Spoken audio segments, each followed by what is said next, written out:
Nah, itu sebetulnya bisa juga kita belajar dari Alkitab tentang bagaimana bangsa Israel itu masuk ke tanah Kanaan dan menghadapi bangsa Enak raksasa ya. Nah, di keuangan ini secara garis besarnya kita menghadapi 4 raksasa keuangan. Ya, yang pertama adalah utang, yang kedua inflasi, lalu yang ketiga risiko, yang keempat adalah ego.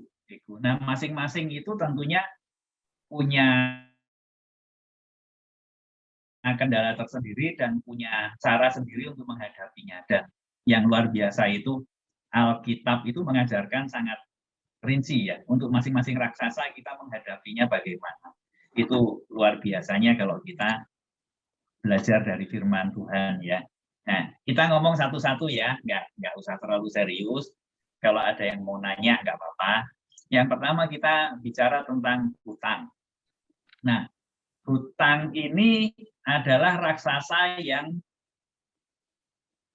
datangnya kita undang. Ya. Hutang tidak akan masuk dalam hidup kita kalau tidak kita sendiri yang mengundang hutang itu masuk dalam hidup kita. Nah, kenapa hutang itu sampai terjadi? Biasanya secara garis besar ada 3 penyebab. Yang pertama karena lifestyle untuk memenuhi gaya hidup. Yang kedua terjadi musibah atau risiko di mana tidak ada dana yang cukup untuk mengcover biaya dari risiko tersebut. Yang ketiga ditipu, bisnis ditipu, kehabisan uang jadi harus berhutang. Biasanya dalam hidup kita, saya coba renungkan, mungkin ada faktor yang lain, tapi saya ketemu 3 itu yang paling umum terjadi ya. Nah, apakah hutang itu jelek? Tidak semua hutang itu jelek. Ada hutang yang baik, ada hutang yang tidak baik. Nah, lalu kita juga bisa lihat hutang itu dari sisi hutang itu hutang konsumtif atau hutang itu hutang produktif. Nah, itu kita juga bisa menganalisa lebih dalam di bagian situ ya. Nah, apakah ada dari kita yang di sini ini tidak sama sekali tidak pernah berhutang? Ada enggak? Nah, itu luar biasa itu sisi satu ini. Saya sampai sekarang masih punya hutang. Masih. Saya ada satu rumah yang saya KPR-kan. Itu beli untuk orang tua saya. Mungkin masih 3 tahun lagi selesai. Dan hutang lain saya punya hutang di bisnis, di pekerjaan. Tapi itu bukan hutang ke bank ya. Ada jadi semacam hutang piutang dalam bisnis gitu ya. Itu juga terjadi. Nah, hutang yang baik adalah hutang yang produktif. Jadi hutang uang yang kita pinjam itu untuk menghasilkan uang lagi yang dimana hasilnya itu bisa untuk mengcover, misalnya kalau terkena bunga, bunganya bisa ditutup bahkan ada sisa, menghasilkan profit yang lebih dari bunga hutang tersebut. Itu hutang produktif. Bahkan mungkin kalau tidak ada bunga, ya berarti itu murni sebagai keuntungan dan bisa dikembalikan untuk membayar lunas hutang. Apakah itu hutang konsumtif atau produktif? Ya ini teman-teman yang penting nih, yang paling penting adalah saat kita mengundang hutang itu masuk, kita harus tahu jalan keluarnya, exit-nya itu kita harus punya. Kalau kita tidak punya exit-nya, nah itu yang paling bahaya di situ ya. Itu agak berbahaya kalau kita tidak tahu jalan keluarnya atau exit-nya, pintu exit-nya tidak ketemu ya. Lalu ada tip lagi yang saya mau sampaikan bahwa hutang itu mengambil cash flow di masa depan untuk dinikmati saat ini. Itu hutang. Berbeda dengan menabung. Kalau menabung itu mengambil cash flow saat ini, uang yang bisa kita pakai saat ini, tapi untuk dinikmati di masa depan. Ya, itu kalau menabung. Itu hutang dengan menabung kebalikannya. Jadi saya ulangi, hutang adalah mengambil cash flow masa depan untuk dinikmati saat ini. Kebalikannya, menabung adalah mengambil cash flow saat ini untuk kita nikmati di masa depan. Nah, istilahnya itu bersakit-sakit dahulu, bersenang-senang kemudian. Nah, itu seperti menabung, kira-kira seperti itu. Nah, ada lagi hutang yang tadi saya sudah sampaikan, hutang konsumtif. Biasanya hutang konsumtif itu untuk memenuhi kebutuhan gaya hidup. Ya, gaya hidup apa misalnya? Ya, sekarang misalnya saya naik motor, saya pengen punya mobil. Nah, mobil ini sebetulnya sebuah kebutuhan atau keinginan kembali ke kita sendiri yang tahu ya. Kalau sementara motor ini sudah cukup, kita pengen mobil, berarti itu mobil itu adalah sebuah keinginan, menjadi sebuah gaya hidup.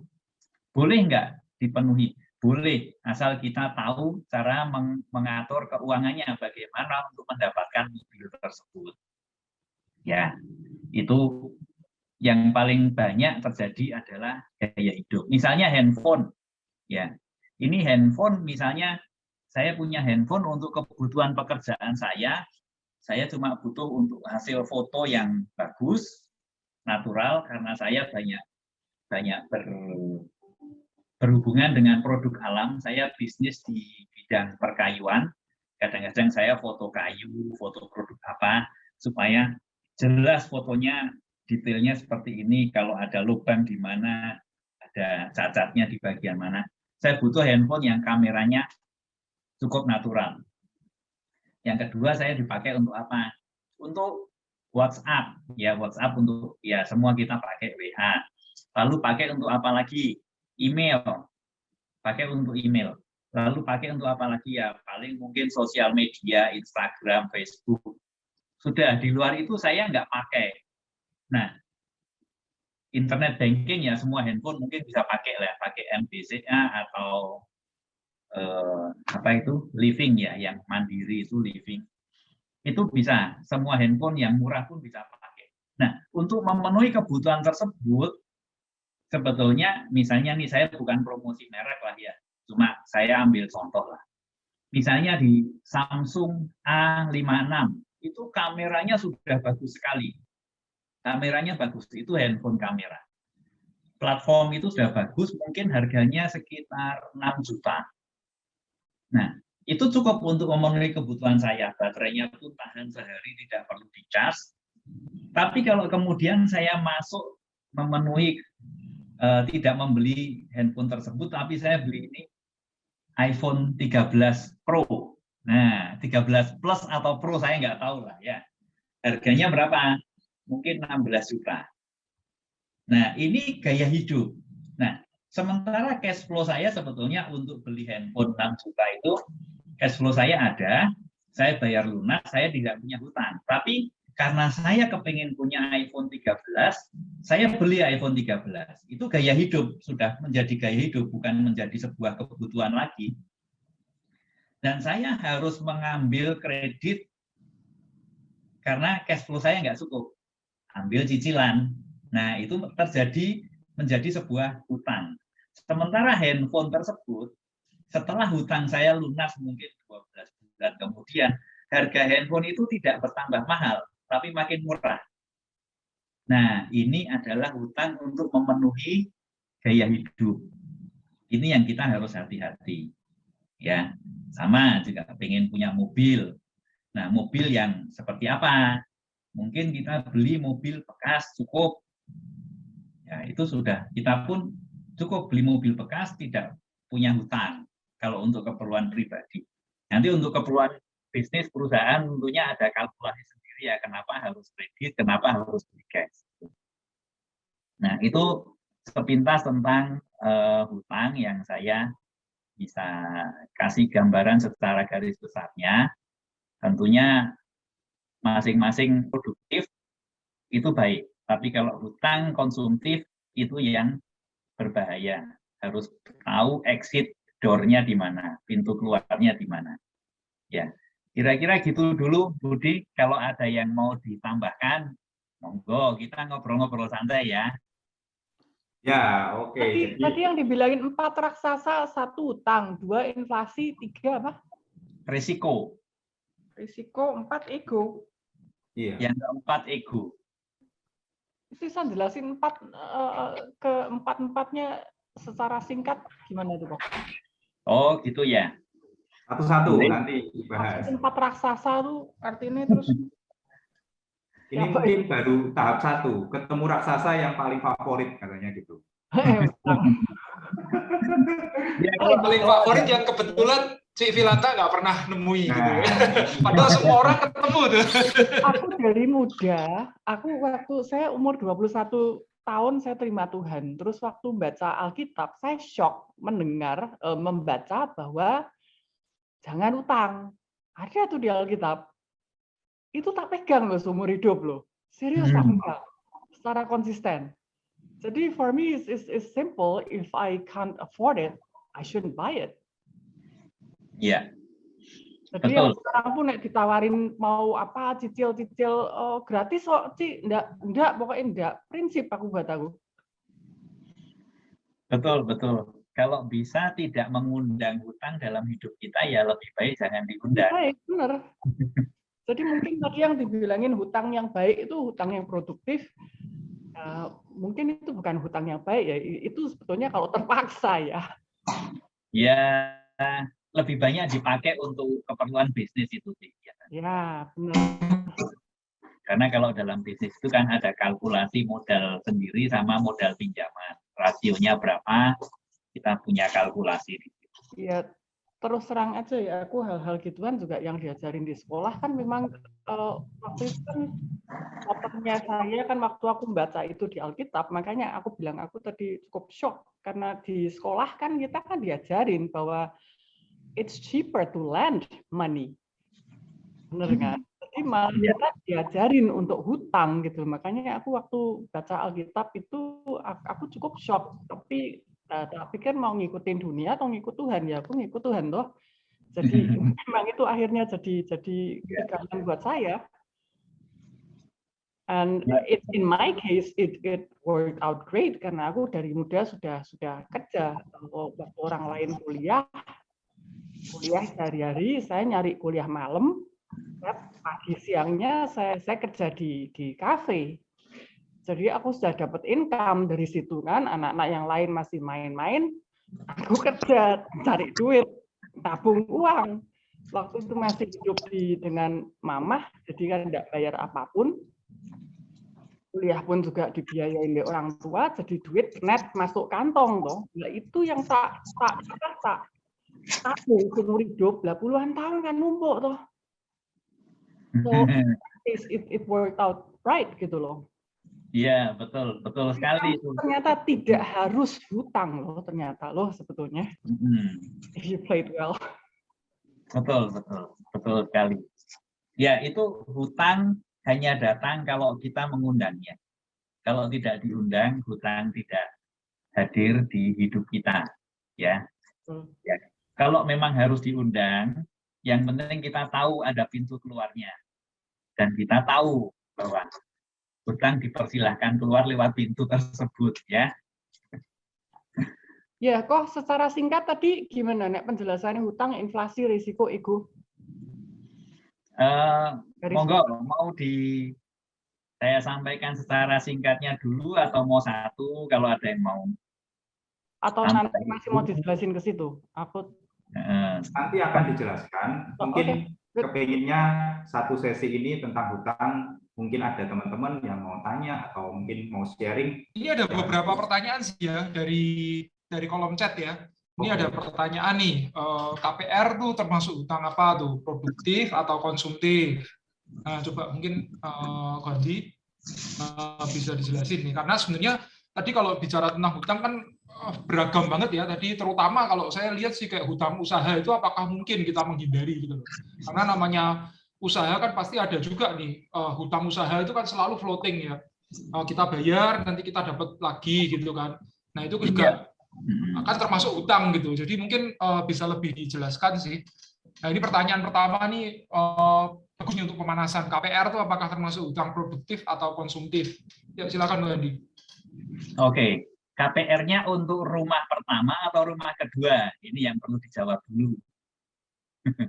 Kalau rumah pertama itu saya bilang itu produktif karena itu untuk termasuk salah satu kebutuhan hidup yang kita harus penuhi ya.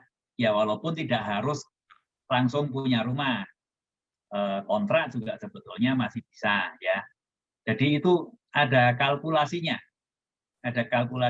Tapi kalau rumah pertama itu memang ada tujuan untuk leverage ya. Karena kalau kita ngikuti perkembangan harga rumah atau properti dengan perkembangan income kita kalau sebagai karyawan, itu akan gap-nya makin lama. Jadi perkembangan harga propertinya gini, grafiknya ke sini, sementara income kita naiknya di sini. Nanti gap-nya makin lama makin nggak terkejar. Jadi salah satu fasilitas yang kita bisa gunakan adalah kita ngambil KPR. Itu kalau saran saya begitu. Dan saya pernah mendengarkan satu pengajaran ya khotbah ya. Ini dari Pastor Konghi di City Harbour, Singapura. Dia cerita gini, kalau saya kredit untuk rumah, ini buat dia ya, ini buat dia, belum tentu kita setuju, nggak setuju boleh, nggak setuju juga nggak apa-apa. Itu bukan hutang buat dia. Konsep mindsetnya dia, kalau saya beli rumah kredit itu bukan hutang. Karena apa? Kalau saya tidak bisa membayar, rumahnya disita, hutang saya lunas. Jadi ada exit way-nya, ada jalan keluar yang dia sudah tahu. Nah, tapi dengan cara begitu dia bisa beli ya di Singapura di apartemen ya, bukan di landed house. Itu dia bisa, saya lupa angkanya, tapi dia cerita begini. Saya beli apartemen dengan harga misalnya 30.000 Singapura dolar, apartemen kecil. Dia bayar DP-nya, dia bayar angsurannya, lalu selama dia punya hutang di Singapura itu bisa hutang panjang sekali. Cuma dia waktu itu dia ngomong kalau nggak salah dia hutang selama 15 tahun. Nah, dia pakai apartemen tersebut baru jalan 3 tahun. Dari harga 30.000, apartemen itu sudah naik harga jadi 45.000. Naiknya sekian, cukup banyak. Naiknya 50% selama 3 tahun. Nah, dengan segitu dia jual apartemennya. 45.000 dia dapatkan, hutangnya dilunasi. Dia masih punya sisa. Sisanya buat DP lagi, dia beli apartemen yang harganya 60.000 atau 70.000. Dia pakai apartemen yang baru yang harganya lebih mahal, tentunya lebih besar. Dia pakai 3-4 tahun yang harganya 70.000 jadi 100.000 karena kenaikan properti. Nah, dia jual lagi, dia dapat untung buat nutup hutangnya. Lalu sisanya dia pakai untuk DP, dia beli apartemen yang harganya 150.000 dolar. Nah, dengan cara begitu dia untuk ngangkat kenaikan propertinya itu istilahnya apa ya? Aset gain lah. Aset gain. Nah, itu bisa disiasati dengan cara begitu. Tapi tidak harus begitu ya. Yang penting apa? Kita tahu exit-nya, caranya melunasi hutang tersebut bagaimana. Nah, itu kita harus siapkan. Jadi itu properti rumah pertama menurut saya itu diusahakan. Harus diusahakan. Itu Kok Budi? Ya, karena konteksnya kalau misalnya kita nggak punya rumah pertama, juga harus keluar biaya terus ya, Pak Hadi, untuk kita punya rumah gitu kan ya? Ya, saya punya contoh begini nih, tapi ini kebetulan bukan rumah pertama ya.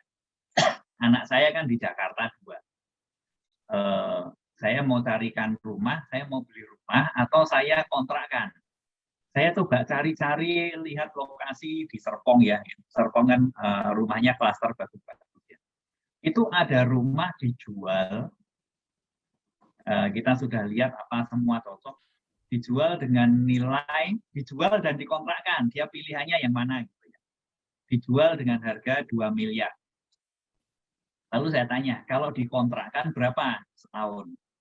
Dia bilang 37,5.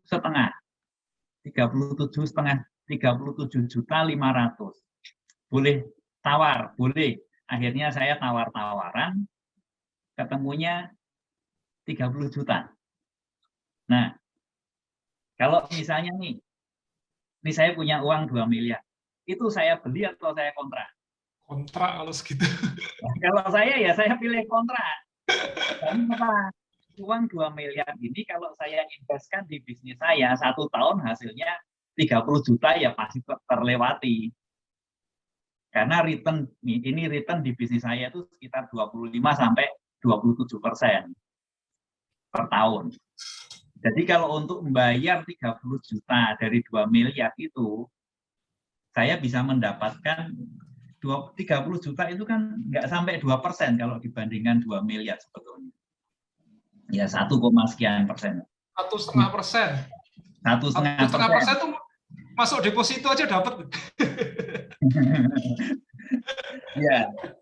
Nah, itu makanya kita mesti ngelihat case-nya dan kita hitung dulu. Ini cocok diinvest, dibayar cash, atau dipakai untuk angsuran dulu gitu ya.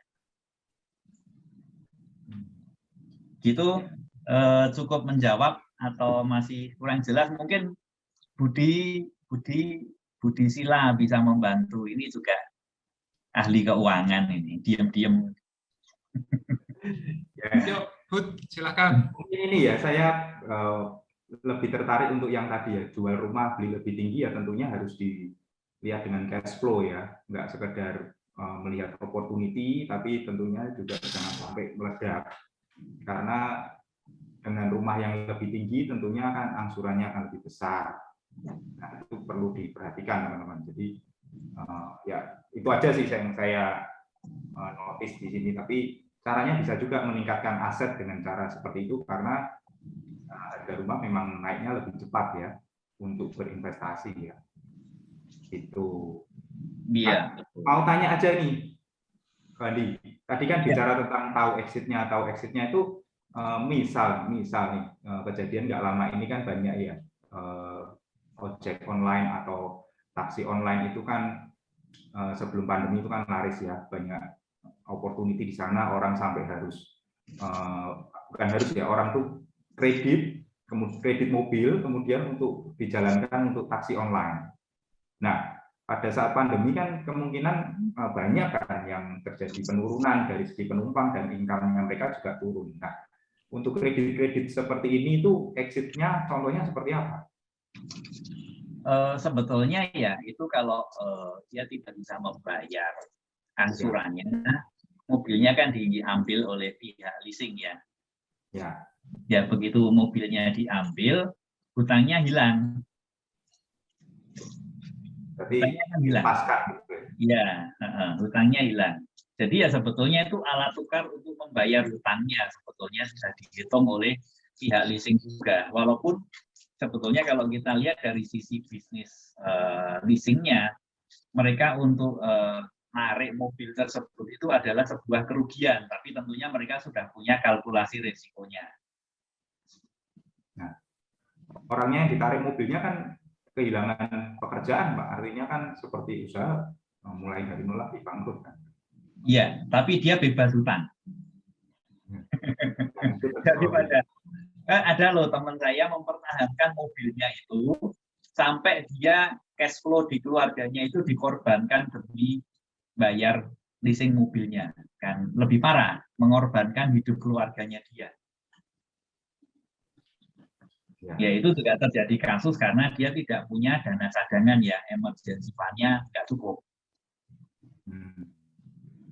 Ya itu di kasus yang berbeda kita tentunya juga butuh menyediakan dana cadangan ya 6 kali biaya hidup sebulan.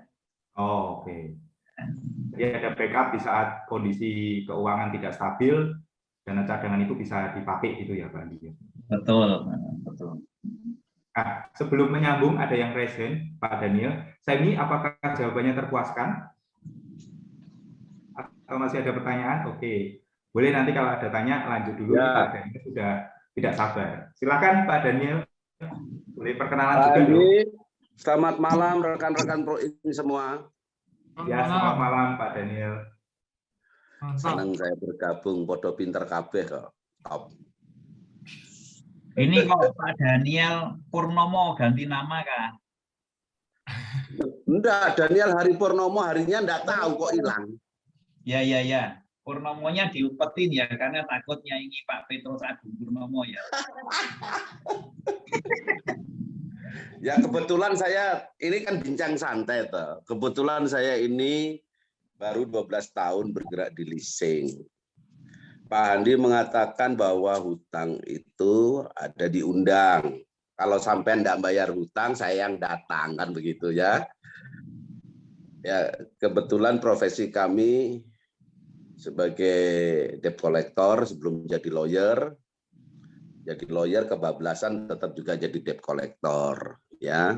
Kebetulan juga saya bekerja di hampir MOU dulu di 40 leasing di Kota Semarang. Terus bagaimana kalau ada masalah tentang keuangan yang ada itu? Ya saya sepakat dengan Pak Handi. Juga sama Cik siapa tadi? Lupa aku. Tidak pernah lihat sih. Bu siapa tadi? Bu Filanda. Oh ya itu. Ya memang kita kalau hutang, kalau enggak mau hutang ya mending enggak utang. Tetapi ada orang yang mempunyai prinsip hutang ini bisa diputar. Lihat neracanya, makanya ada solusinya yang keluar. Dan saya suka juga. Tapi ada teman saya mengajarkan harus ada revolusi tentang hutang. Nah, ketika orang ngomong revolusi tentang hutang, bagaimana cara menyelesaikan hutang? Nggak usah dibayar, ya itu ya salah juga. Tapi ada juga yang mengajari supaya hutang itu nggak usah dibayar. Karena sudah digunakan kok. Kalau Pak Andi ngomong, kalau kita hutang sekarang, artinya bahwa kenikmatan itu dipakai sekarang. Kalau menabung, kenikmatan untuk masa yang akan datang kalau masih hidup. Kan begitu juga ada jawaban itu kan. Jadi apakah kita menabung, dalam masa menabung itu kita masih tetap hidup? Kan belum tentu juga. Kalau kita pakai sekarang, terus habis itu kita mati ninggalkan hutang, dalam hukum perjanjian juga sudah selesai 1320. Kan begitu syarat-syarat. Nah, pertanyaannya, ketika kita berhutang, itu kan persepsi orang, di mana mereka mau sejahtera atau tidak. Alkitab mengajarkan supaya kita menghutangi, bukan berhutang. Nah, tetapi dunia juga mengajarkan tentang perputaran keuangan. Nah, sekarang kita sebagai anak-anak Tuhan, apa yang harus dilakukan? Apakah kita tidak boleh berhutang, Pak Andi? Atau kita ini tidak mengikuti aturan dunia? Atau kita berbicara tentang Alkitab? Walaupun sudah tidak ada usaha atau apapun, kita bahasa roh aja atau apa, supaya Tuhan yang bekerja tanpa berpikir panjang. Demikian, terima kasih. Wow, pertanyaannya. Ya. Betul Pak Daniel. Ya kalau bisa nggak hutang seperti si Filanda tadi ya, lebih baik nggak hutang. Tapi kalau memang harus berhutang ya kita tahu exit door-nya di mana, jalan keluarnya. Karena sebetulnya kalau semua orang tidak berhutang itu bisnis bank nggak ada, tutup nanti. Gitu ya. Dan bank paling untung dari hutang loh, memang loh. Itu keuntungan pertama dari bank loh. Iya betul, itu sumber income-nya bank memang dari hutang. Dan kalau berhutang, saya cuma pesan usahakan berhutang dengan institusi keuangan yang legal. Jangan pakai pihak yang memberi hutang itu bukan sebuah institusi keuangan yang legalitasnya jelas. Seperti banyak sekarang ya pinjol. Dulu kita kalau hutang itu diperiksa sama bank, diaudit segala, income-nya sekian, hutangnya maksimal 30% dari income, baru bank akan memberikan. Nah, itu 30% itu ada dasar kalkulasinya. Kalau kita kuliah itu diajari. Kenapa 30%? Nah, tapi kalau kita pinjol itu sudah, apalagi itu bunga hutang pinjaman online itu, saya pernah hitung 1 bulan itu ada yang mencapai 37%. Itu gila itu, 37%. Dan saya pernah ketemu kasus juga, karyawan saya ada yang terkena sampai di teror segala. Saya pun ikut di teror karena nomor handphone saya juga ada di karyawan saya. Saya lupa, mungkin 2-3 kali kasus saya membereskan hutang karyawan saya. Ada juga yang saya punya teman itu, dia bahkan hampir bunuh diri gara-gara ditagih oleh pinjol. Ya tentunya saya nggak bisa menyebutkan nama. Pak Daniel tahu, karena Pak Daniel yang membantu saya cukup banyak untuk menyelesaikan dari sisi legalnya bagaimana. Ya, itu sampai hampir bunuh diri dan ditemukan sudah hampir mengambil tindakan bunuh diri gara-gara dikejar hutang pinjol. Ya, jadi jangan sampai kita terlibat hutang seperti itu. Itu pesan saya. Itu Pak Budi. Ya. Oke, Pak Daniel. Jadi kalau aku malah terbersit pikiran gini ya, ini sharing ya. Kalau hutang itu kan berhutang menjadi budak yang menghutangi. Ya itu konsekuensinya sih. Bukan berarti kita ya budak dalam arti hal ini ya. Tentunya kita ikut pada aturan-aturan orang yang menghutangi kita. Kita terima enggak? Kan ayat Alkitabnya bilang begitu ya. Kalau kita berhutang kan kita menjadi budak yang menghutangi. Nah, siap enggak itu aturan-aturannya? Kalau nggak siap ya jangan, itu ya. Terus ada orang berpendapat juga bahwa kalau hutangnya buat usaha, ini pendapat orang ya, hutangnya buat usaha dan usaha itu menghasilkan profit, yang bayar itu kan usahanya. Jadi yang berutang itu usahanya, katanya begitu ya.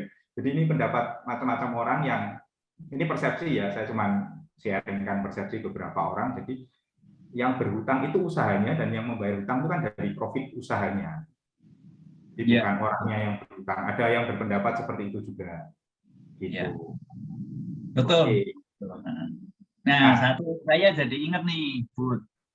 Kalau mau memulai sebuah bisnis, saya punya saran, jangan hutang modalnya. Jangan menggunakan modal untuk memulai sebuah bisnis dengan cara berhutang. Karena apa?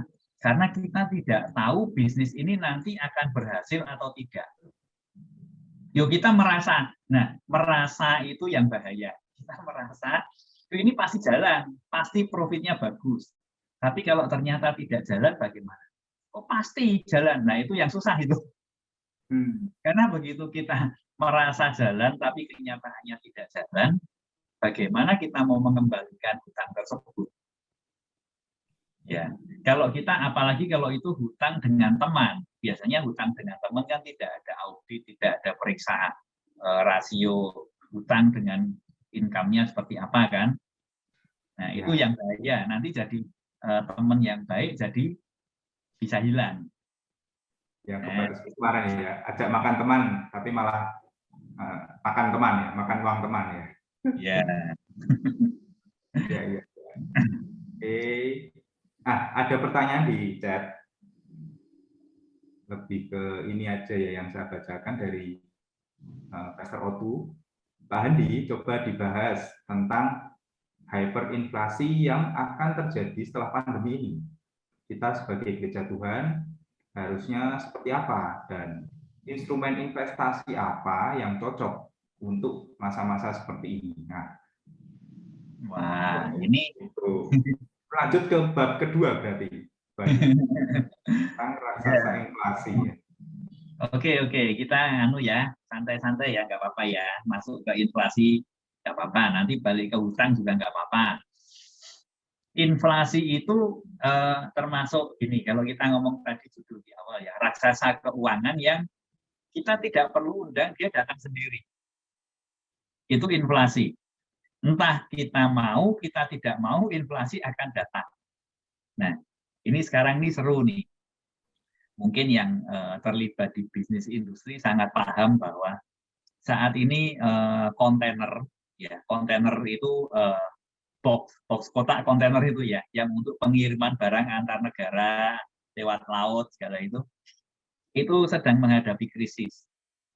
Dan itu naiknya gila-gilaan. Saya ambil contoh ya, buat kita yang industrinya ekspor, kalau ini di dunia saya perkayuannya, ekspor mebel ke Amerika itu biasanya satu kontainer itu freight-nya sekitar $2.000, 2.000 sampai 2.500 dari Indonesia ke Amerika. Saat ini satu kontainer yang sama itu biayanya naik jadi 23.000 sampai 25.000 dolar per kontainer. Nah, itu kalau kita hitung inflasi naiknya berapa banyak ya, Bu? Saya tuh matematikanya jelek. Dari 2.500 jadi 1.000 ya. Itu berapa? 1.000% ya? Iya, 1.000%. 1.000%. Nah, ini ahlinya kontainer ini.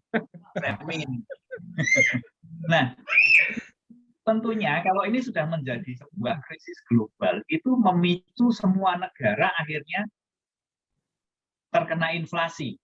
Inflasi itu dalam arti adalah kenaikan harga barang atau penurunan daya beli, itu inflasi. Ya. Sebetulnya definisi secara anunya itulah, kalau inflasi itu seperti itu. Nah, saya sempat baca-baca berita ya, harga Indomie, ini ngomong Indomie nih, kalau inflasi ekonomi Indonesia, inflasinya sekitar 3%, masihan. Sampai bulan ini masih sekitar 3%. Inflasi Kota Semarang, saya sempat lihat-lihat beritanya itu akhir bulan, di bulan November itu sekitar 0,24%. Di bulan November saja, itu belum akumulasi ya. Jadi kalau dihitung dari Januari sampai November itu mungkin sekitar 3% lah. Tapi kenyataan ini di sektor real ya, kita ngomong di sektor konsumtifnya. Harga Indomie itu kalau saya tidak salah ya, saya juga nggak ngikuti karena saya nggak jualan Indomie. Itu naiknya di atas 10%. Naik di atas 10%. Jadi sebetulnya inflasi yang realnya berapa? Apakah sesuai indeks dari pemerintah inflasi kita 3% atau di atas 10%? Sebetulnya yang kenyataannya ya di atas 10%, harga barang-barang semua naik. Bahkan di Cina itu, Cina itu kan salah satu bahan pokok makanan itu kan babi ya. Babi itu naik harga 34,7 atau 34,8%, hampir 35% kenaikannya. Nah, itulah kenyataan inflasi antara ekonomi makro dengan mikro itu bisa berbeda.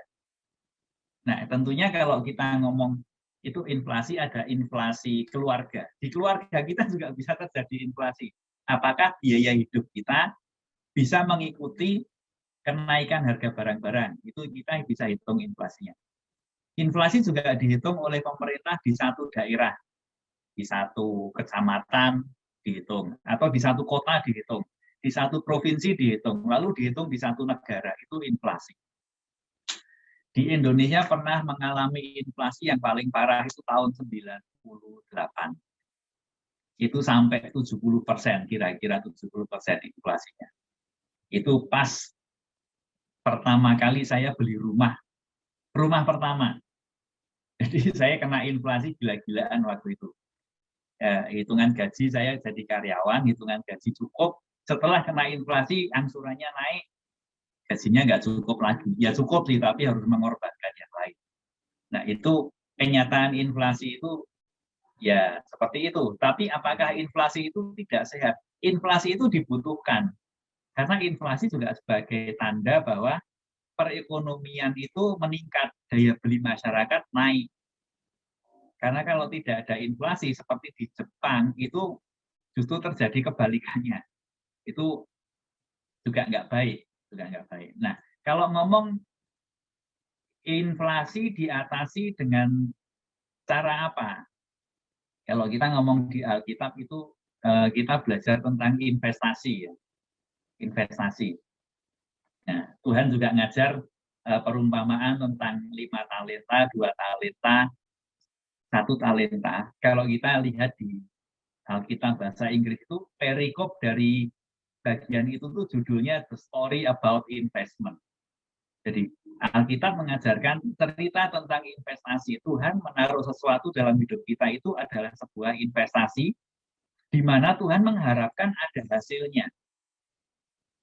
Nah, tentunya inflasi ini dikalahkan dengan investasi. Nah, investasi apa seperti yang tadi Pak Oto tanyakan, ini agak rumit kalau dibahas di sini karena saya juga tidak ahli di bidang investasi.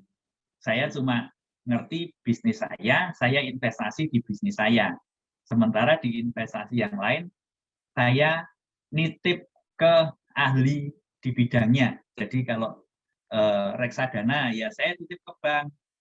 Saya nitipkan ke bank, saya beli reksadana yang ini, setor sekian, itu dikelola oleh bank. Kalau mengatasi inflasi yang tinggi seperti sekarang ini, investasi apa yang cocok kembali ke masing-masing pribadi ya.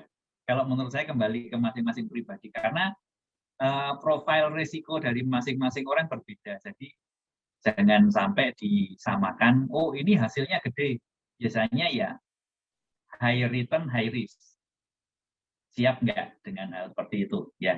Kalau nggak siap jangan masuk ke situ. Kembalikan ke profil kita. Kita itu low risk, moderate, atau high risk. Modelnya seperti itu. Itu yang saya bisa sampaikan. Saya ambil contoh begini. Ini adik saya perempuan itu, dia itu memang belajar trading saham, trading forex. Dan dia belajar sekolah sampai cukup lama, dan dia melakukan bisnis itu. Trading forex, dia sekarang kan lagi booming yang robot-robot itu kan.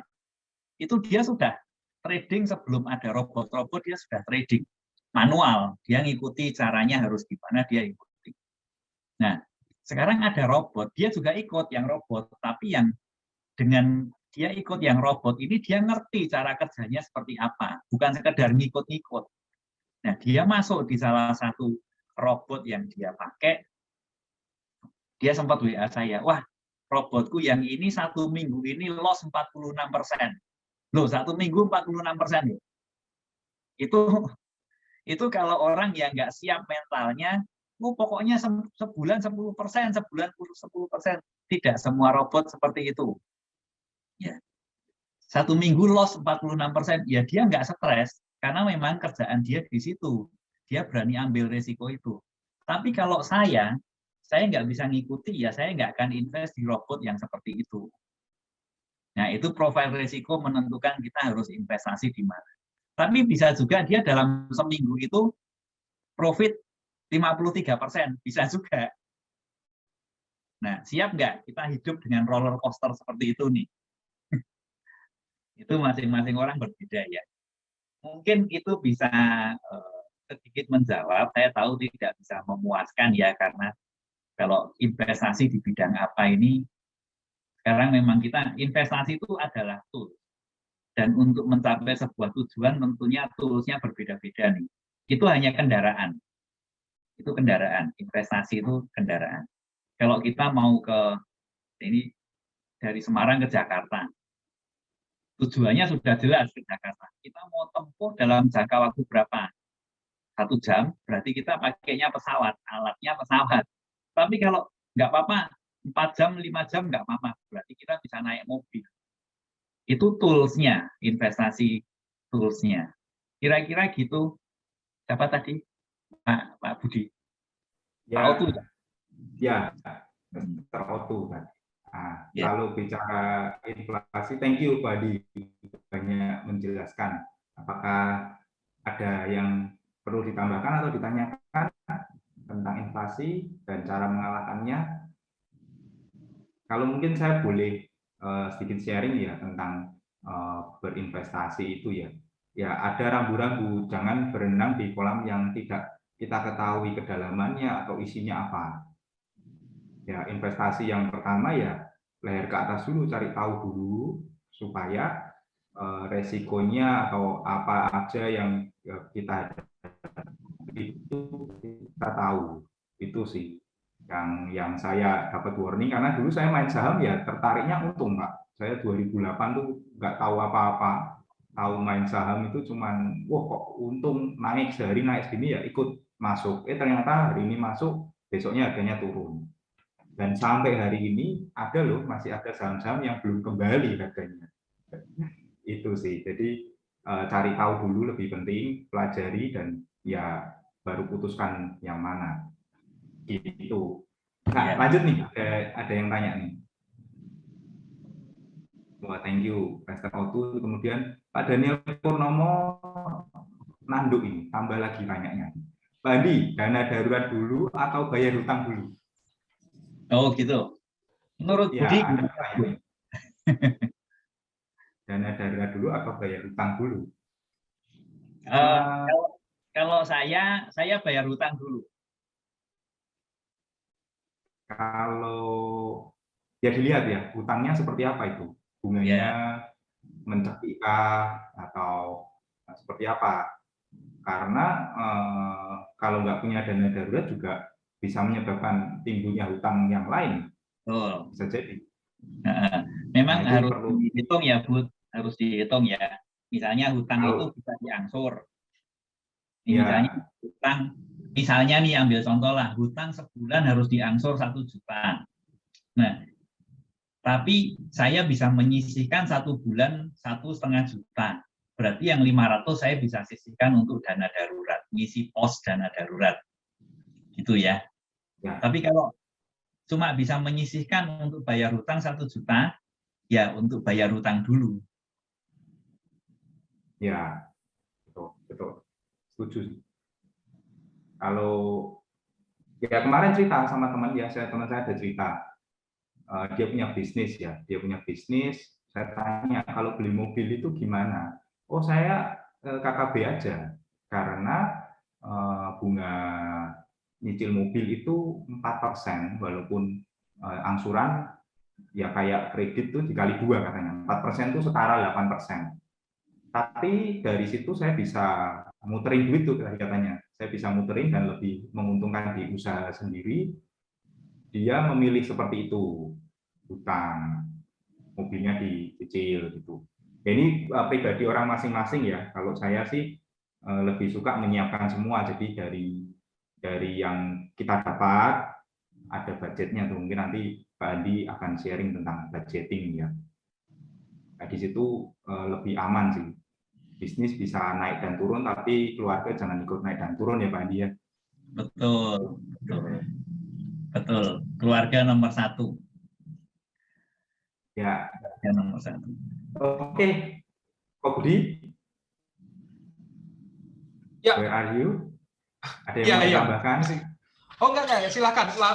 Jadi kita udah bahas 2 ya, teman-teman. Yang pertama tadi hutang, terus yang kedua tadi kita sempat bahas inflasi ya. Ini udah dibahas atau belum, Pak Andi? Maksudnya udah selesai atau belum? Udah selesai ya. Oke, mungkin kalau ada pertanyaan terkait dengan inflasi, boleh teman-teman. Atau kalau enggak, kita masuk ke raksasa yang ketiga. Ya mungkin kita langsung masuk dulu ya, supaya mungkin bisa kita selesaikan malam ini. Silakan Bu Adi, yang ketiga yuk. Oh gitu, yang ketiga. Kalau ada pertanyaan terkait inflasi atau mungkin yang pertama tadi hutang, silakan ya teman-teman di chat ya. Setelah ini nanti kita, ini ada yang present nih, Pak Sugiarto. Boleh Pak Sugiarto, silakan Pak. Malam Pak Andi, saya kok tergelitik dengan masalah hutang Pak Andi. Oh iya Pak Andi, ini kan teman-teman saya kan Pak Andi sendiri tahulah pekerjaan saya seperti apa. Dan salah satu yang saya ceritakan teman saya Pak, dia tuh mengadu-adu emosi saya, Pak. Karena gini kan, saya tuh kan sebagai finansial, Pak. Bagaimana sih orang bisa percaya sama kita kalau penampilan kita dalam tanda kutip tidak mendukung dengan pekerjaan kita. Nah, teman-teman saya tuh berani ambil, Pak. Seperti katakanlah dia ambil kredit mobil Pajero, ambil Fortuner, bahkan ada yang ambil misalnya Mercy, Pak. Nah, tapi dengan penampilan gitu, dia percaya diri, itu merupakan sebagai magnet gitu loh, Pak. Dan saya sendiri teradu-adu dengan emosi itu, Pak. Saya tuh belum berani, Pak. Karena jujur tim saya juga belum bergerak semua. Saya sudah ada tim, cuma belum bergerak. Tapi saya juga ada beli, Pak. Beli kalau saya dengan ambil ini, saya juga tim saya akan bergerak dan aku juga jadi magnet orang-orang sekitar untuk mau bergabung di tempat aku jalankan ini, Pak Andi. Nah, menurut Pak Andi, pemikiran saya tuh salah enggak kalau sama langkah mengikuti jejak teman saya, Pak Andi? Dan itu hutang produktif atau hutang konsumtif, Pak Andi? Karena itu juga salah satu tool buat untuk pekerjaan saya gitu, Pak Andi. Terima kasih, Pak Andi. Agak nganu ya, gimana? Ambigu ya, Pak. Ini kayak strategi pelihara macan itu Mas ya. Iya. Jadi ya kalau itu kembali ke anu ya, sebetulnya lebih ke arah apa ya? Prestis ya. Itu ya, Bud. Prestis ya, Bud. Mungkin Ya, betul. lebih ke kepercayaan ya. Orang Gitu, itu ya. lebih percaya kalau mungkin yang datang lebih kelihatan. Ya lebih gitulah ya, membangun kepercayaan lebih cepat. Gitu ya. Saya punya pengalaman gini. Saya dulu kerja di pabrik ya. Saya tuh orang produksi. Saya kerja di pabrik dulu. Kalau saya kerja di pabrik, saya kepala pabrik gitu ya. Tentunya kan pabrik itu ditawari banyak barang lah oleh supplier ya. Ada satu sales, itu sales loh, ini salesman loh. Itu tahun 91, 92 gitu. Itu kalau keliling, naiknya Mercy. Padahal saya lihat sales yang lain di industri yang sama, produk yang sama, itu naiknya Kijang pickup. Standar mereka Kijang pickup, ya paling top waktu itu Isuzu Panther itu mobil mewah waktu itu, tahun 91, 92 itu. Ya. Nah, lalu impresi saya apa? Ini saya cerita pengalaman saya ya. Ini kalau dia naiknya Mercy, berarti profitnya gede ya. Waktu itu saya mikirnya simpelnya gitu. Kalau profitnya gede, berarti harga barangnya mungkin mahal ya. Ya tentunya kita perlu pelajari lagi ya produknya. Atau saya harus lebih baik beli dengan salesman yang naiknya Kijang pickup. Apakah orang yang naik Mercy itu mau terjun di lapangan kalau produknya ada problem dan tangannya mau kotor? Itu mulai kepikir saya. Ya tentunya itu tidak jadi sebuah benchmark atau cara ukur yang mutlak ya. Cuma saya kira-kira bisa nangkep lah.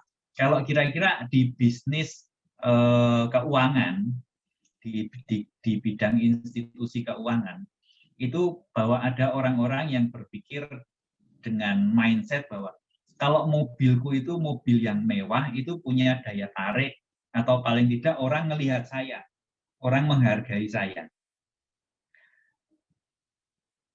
Bisa jadi betul, tapi menurut saya itu temporary, sementara. Orang menilai itu sementara. Setelah itu yang dilihat apa? Ya kenyataan dari bisnisnya. Saya pernah bergabung di satu bisnis network marketing.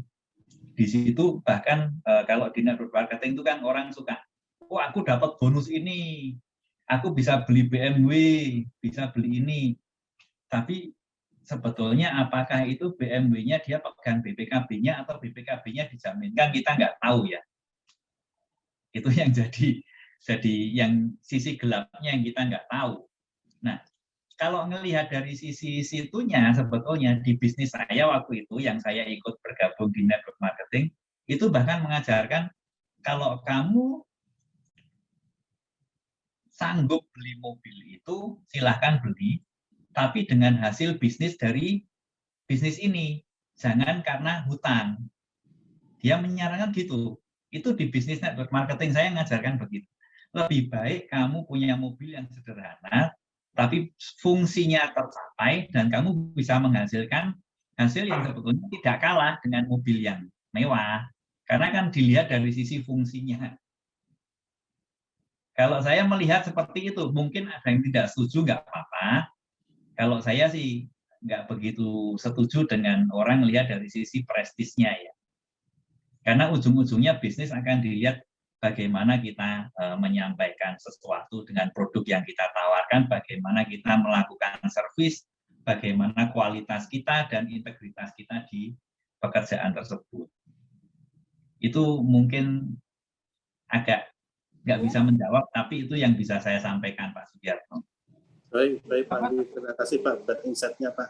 Saya juga lalu sih, memang rata-rata teman saya tuh bisa sih Pak bayar cicilan Mercy sebulan 30 juta, bisa Pak mampu. Karena dia memang juga sudah leader hebat ya, juga dia juga sebagai magnet Pak. Kalau bisnis itu bisnis menjanjikan gitu Pak. Dia dalam 4 tahun income-nya hampir 5 tahun, nah income sebulan sudah hampir kepala 400 Pak. Saya bingung Pak.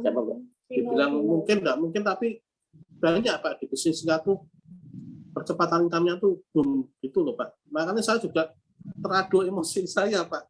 Saya terus terang saya juga bergabung di sini baru 2 tahun di bisnis ini. Tapi dengan bisnis konvensional saya yang saya tinggalkan, saya 15 tahun, dengan sini saya di 2 tahun tuh sudah terlewat gitu loh Pak Andi. Makanya ini bisnis memang bisnis real, dan saya dengan lihat teman-teman itu termotivasi. Jadi emosi saya teradu-aduk. Saya juga kepingin ganti itu loh Pak sebagai tool saya itu loh Pak Andi. Tapi tidak apa-apa Pak, ini aku juga terima kasih buat insight-nya. Saya juga masih dalam doa satu berani apa enggak gitu loh Pak, karena tim saya belum sebesar tim yang leader saya sih. Terima kasih Pak Andi, terima kasih Pak Budi. Ya Pak. Sama. Yang Mau nambahin? Aku sih setuju banget dengan Ko Handi tadi yang dianjurin.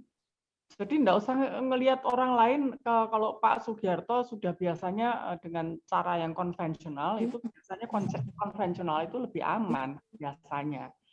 Daripada kita bisa aja tergiur dengan teman-teman, kok enak men ya, kok gitu, kok utang di mana-mana, terus hidup bisa gimana, tapi ya kayak utang gitu loh, basically.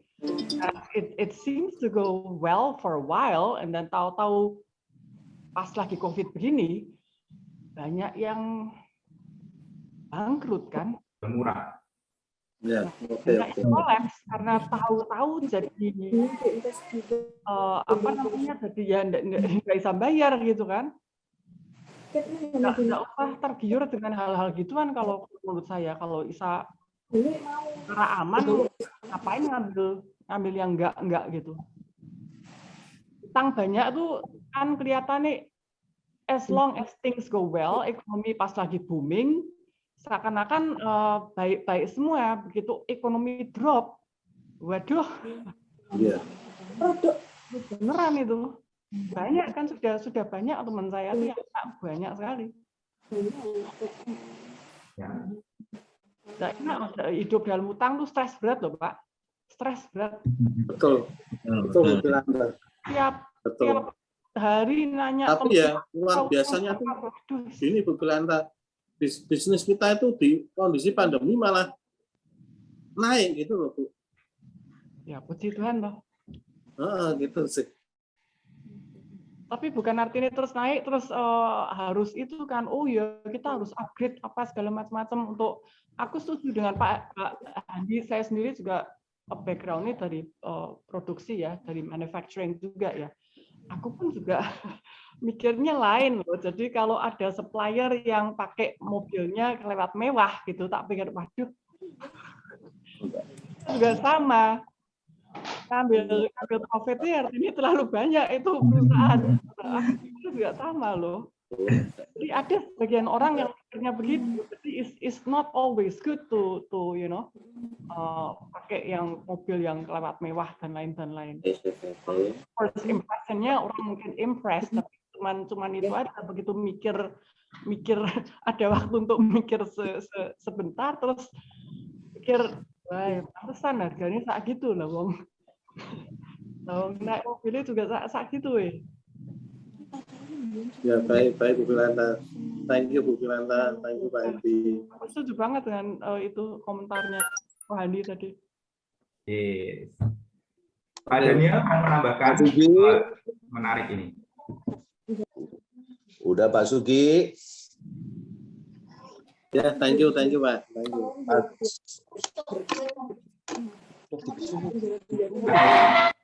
Ada menambahkan ini? Ya.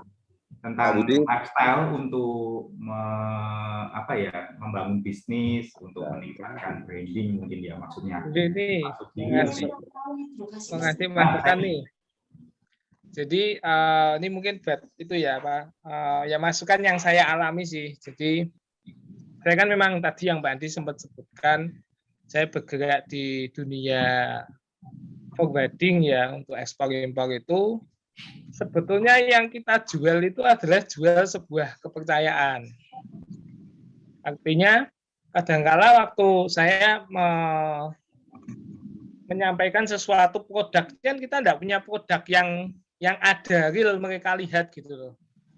Jadi tadi yang Pak Andi sempat sampaikan bahwa kalau kita datang dengan prestis itu temporary ya menurutku itu betul sekali karena ada beberapa bisnis apalagi seperti bisnis kepercayaan ya itu yang dilihat adalah long term-nya. Jadi seringkali yang saya alami itu saya bertemu dengan satu orang, saya menyampaikan produk saya, kepercayaan yang bisa saya berikan kepada orang itu, terus selesai ada feedback enggak? Mungkin enggak ada feedback waktu itu. Terus kemudian sekian bulan kemudian dia tanya lagi nih tentang produk saya, tentang dunia ekspor impor, tentang forwarding tadi. Saya sampaikan lagi, saya beri inputan lagi, ada feedback lagi enggak? Ya enggak ada lagi. Tapi akhirnya dia melihat sejauh mana sih, kadang ada beberapa customer yang melihat seperti itu. Sejauh mana sih orang ini mau memberikan inputan kepada saya gitu loh. Tapi di akhirnya kadang-kala ada yang 2 bulan akhirnya itu goal. Ada yang sampai setahun kemudian, saya pernah ngalami. Bahkan saya pernah ngalami paling parah tuh saya maintain tuh sampai 3 tahun baru goal. Ya artinya bahwa sesuatu kita tidak perlulah kita lihat kita datang dengan sebuah prestis yang tinggi karena yang dilihat setiap orang kalau terutama dalam bisnis sebuah kepercayaan ya artinya tidak punya barang yang dijual adalah gimana kita menservis dari personalnya kita sih. Itu yang lebih bermanfaat menurutku. Ya itu sih menambahkan situ. Wow, thank you Sami. Wah. Good. Ya, ada cerita gini loh. Nambahin set saya Pak Sam. Ya, thank you. Kira-kira sekitar pertengahan tahun 2020, saya itu ketemu satu pendeta. Ya saya kenal pendeta ini di Jakarta. Dia tinggal di Kelapa Gading. Itu kan berarti sudah jalan COVID kira-kira 3 bulan lah ya. 3 bulan lebih lah, sekitar bulan Juli Agustus gitu. Itu dia ditawari dalam 1 minggu, ditawari suruh beli mobil oleh jemaatnya. Itu BMW 1, Mercy 1, satunya lagi apa? Kalau nggak salah BMW 2 atau apa. 3 atau 4 mobil mewah itu ditawarkan dijual. Kenapa? Sudah tidak bisa bayar angsuran lagi. Nah, seperti yang tadi Cik Wilanta bilang ya, saat bisnis itu berjalan lancar, mungkin itu tidak akan terjadi masalah. Tapi saat bisnisnya itu drop, itu mulai muncul. Nah, ada juga orang yang begini, demi untuk masuk ke sebuah komunitas tertentu, dia harus menggunakan fasilitas, misalnya tadi, mobil mewah. Nah, itu juga bahaya. Itu menurut saya bahaya. Ya, karena komunitas itu tidak selamanya bisa menjadi backup kita. Itu aja tambahan saya. Thank you, Pak Andi. Thank you. Ya, menarik ya. Ada ini, Ko Budi, ada yang mau disampaikan? Enggak sih, pertanyaannya udah bagus-bagus banget ya. Kita lanjut aja, boleh sih. Atau kalau misalnya ini Pak Daniel masih resen nih, masih mau tanya atau gimana? Mau nambahkan, Pak? Pak Daniel Purnomo masih mau tanya, Pak? Mau nambahkan, silakan Pak. Kita ini kan jual jasa. Jadi prestis itu memang perlu penting. Tapi apakah memang itu temporary? Oh iya. Kalau saya ketemu orang nggak pakai jas, kayak pakai kaos oblong, performa nggak ada, ya orang nggak percaya. Tetapi ya saya lumayan lah, klien-klien ada yang besar, punya duit, perusahaan juga banyak ada. Tapi mereka nggak lihat kok penampilan kita yang glamor gitu juga nggak begitu senang. Karena memang sekarang itu yang penting ilmunya. Contoh kalau kamu nggak kembalikan mobil ya kena pasal 35, 36 Undang-Undang Fidusia kan begitu. Kena hukuman 2 tahun kan begitu. Kalau bagi yang menggelapkan mobil sesuai Undang-Undang Fidusia. Atau ilmu-ilmu yang lain ya tentang hak kekayaan intelektual atau posisi wan prestasi atau posisi perbuatan melawan hukum. Nah, kalau menurut saya Pak Sugi memang orang itu kadang berpikir begini ya, kita sharing. Semakin banyak hutang, teman saya bilang, Pak Daniel, kalau kita semakin banyak hutang, semakin banyak kita akan dipenuhi kebutuhan kita oleh Tuhan. Kalau kita mempunyai iman. Ada juga yang ngasih teori semacam itu, tetapi saya memang tidak begitu sepakat. Suatu misal, nanti tak belikan mobil Pak Daniel yang baru, nggak usah khawatir lah. Ini. Ya iman tanpa perbuatan pada kekatnya mati. Tetapi pertanyaannya, sampai di mana kita sejahtera? Sampai di mana kita, yang dikatakan Pak Andi tadi, ada solusi jalan keluar. Nah Pak, kalau Pak siapa? Kalau Pak Sugiarto meyakini ini dalam acara COVID ini usaha jasa yang diberikan itu naik, saya mendorong untuk body mercy aja supaya saya juga bisa nunut gitu toh. Ya. Begitu. Nah ini kan bincang santai. Kalau saya sih, kalau Pak Sugi meyakini membuat gundah, ya toh, gundah. Ya beli Mercy aja, tapi leasingnya nanti kalau koordinasi sama saya dulu. Nah, langsung ada yang sambut. Begitu Pak, terima kasih. Thank you Pak Daniel masukannya. Langsung dikasih solusi. Oke. Nah, yang belum dianut ini kan kita bicara tentang risiko tadi ya. Nah, solusinya apa nih untuk menghandle risiko? Ya berarti harus ada risk coverage. Risk coverage. Ya dalam bisnis kita sekarang ini, dalam hidup kita, yaitu ya asuransi tadi. Nah, asuransi tentunya banyak ya. Masing-masing asuransi itu covernya sangat besar. Bahkan dulu waktu saya jadi direktur sebuah perusahaan multinasional itu, jabatan saya diasuransikan oleh perusahaan. Ada asuransi jabatan. Saya nggak tahu apakah di Indonesia ada atau enggak, mungkin Budi lebih paham di bidang asuransi. Tapi kayaknya sih belum pernah dengar saya. Tapi waktu itu saya kan kerja untuk sebuah perusahaan Jerman. Mereka mengasuransikan jabatan saya walaupun saya di Indonesia. Karena bisa saja sebagai direktur saya membuat keputusan salah dan akhirnya membuat perusahaan rugi untuk menanggung keputusan salah saya itu. Nah, besar kerugian itu dihitung oleh perusahaan, di-cover oleh asuransi senilai berapa. Ada hitungan. Bahkan sampai seperti itu asuransi itu. Ya, asuransi mobil sudah ada umum, sepeda motor, asuransi jiwa, asuransi kesehatan. Nah, itu penting. Saran saya mulai dihitung dan dipersiapkan. Dan utamakan asuransi jiwa nomor 1.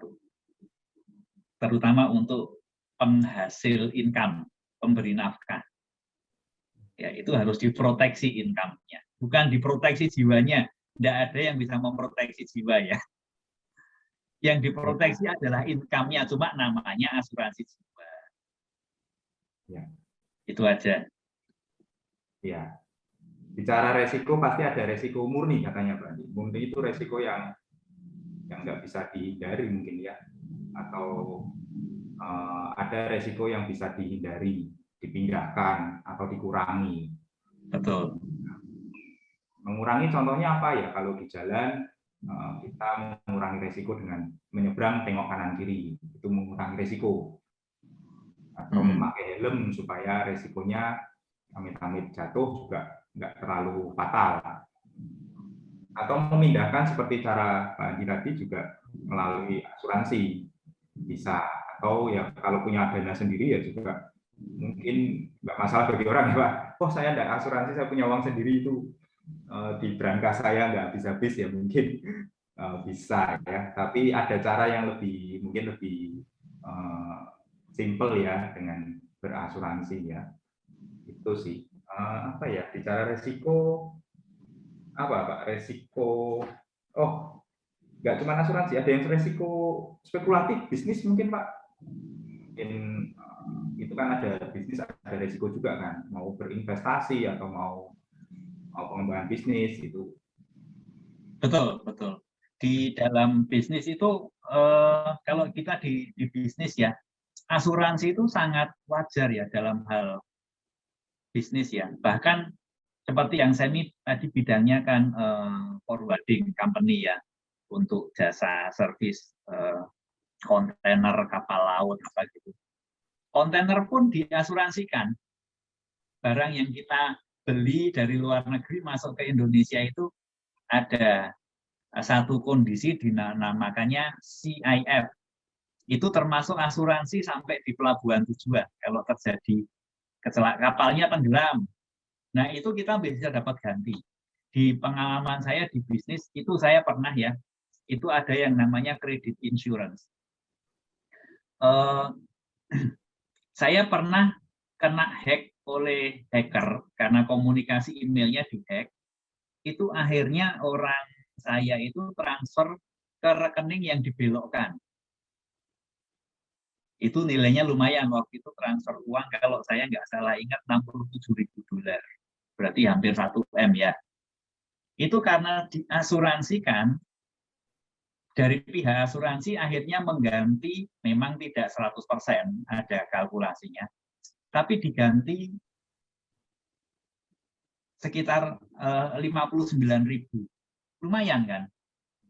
Saya jadi tetap rugi tapi sekitar $9.000. 9.000 atau 10.000 gitu. Jadi dalam bisnis asuransi itu sangat dibutuhkan ya. Bahkan kita bisa beli asuransi per transaksi juga bisa. Itu ya kan. Iya. Kembali lagi agak mundur nih. Tadi saya tertarik untuk bahas singkat. Kok Fahdi tadi cerita ya bahwa asuransi yang pertama mesti dibeli itu ternyata asuransi ke asuransi jiwa ya, terhadap resiko meninggal. Ada cerita apa Bang? Kenapa kok seperti itu? Padahal kan di Indonesia sangat awam sekali atau umum sekali orang itu punya asuransi. Kalau ditanya punya asuransi, yang dipikirkan pasti asuransi kesehatan. Tapi Pak Andi kok mengambil insight ini apa? Gini ya, kalau kita bekerja itu kan kita itu menghasilkan uang ya. Uang dipakai untuk apa? Untuk membiayai hidup keluarga kita. Nah, asuransi jiwa seperti tadi saya sampaikan itu diutamakan untuk orang yang sebagai sumber nafkahnya. Sumber nafkahnya. Apakah yang lain tidak perlu? Ya perlu. Cuma itu nanti nomor 2. Kita sebagai sumber income, itu kita harus memastikan bahwa seandainya terjadi risiko dengan kita yang sebagai sumber income ini, kita memastikan bahwa orang-orang di keluarga kita yang menjadi tanggungan kita itu tetap bisa melangsungkan hidupnya dengan normal, dengan gaya hidup yang tidak berubah. Ya tentunya namanya orang terjadi risiko kehilangan anggota keluarga, tetap sedih ya, itu tetap akan sedih. Tapi tidak perlu merubah gaya hidupnya. Karena apa? Income-nya tetap ada dan di-cover oleh asuransi. Itu yang penting. Jadi, saya punya teman tuh dulu bilang gini, kalau kita punya ayam bertelur emas, yang kita amankan ayamnya atau telurnya? Ayamnya pasti. Ayamnya kan. Nah, karena ini ayamnya ini bertelur emas. Ya nanti dia bertelur lagi. Jadi kita ngamankan telurnya toh kita dapat, tapi ayamnya bertelur lagi. Ayamnya bukan milik kita. Ya. Jadi sumber income ini yang harus diproteksi. Ya. Kesehatan nomor 2. Kalau buat saya kesehatan itu nomor 2. Setelah yang income-nya diamankan, baru kita memikirkan untuk mengasuransikan kesehatan. Nah, tapi sekarang ini kan BPJS murah ya, cukup murah lah. Dan coverage-nya juga cukup bagus sekarang ini. Saya pikir bisa jalan paralel. Ya. Apa ini? Pertanyaan cepat. Coba Bandi. Investasi dulu atau asuransi dulu? Hah? Gimana? Oh, pertanyaan cepat ini harusnya dijawab. Investasi dulu atau asuransi dulu? Oh, investasi.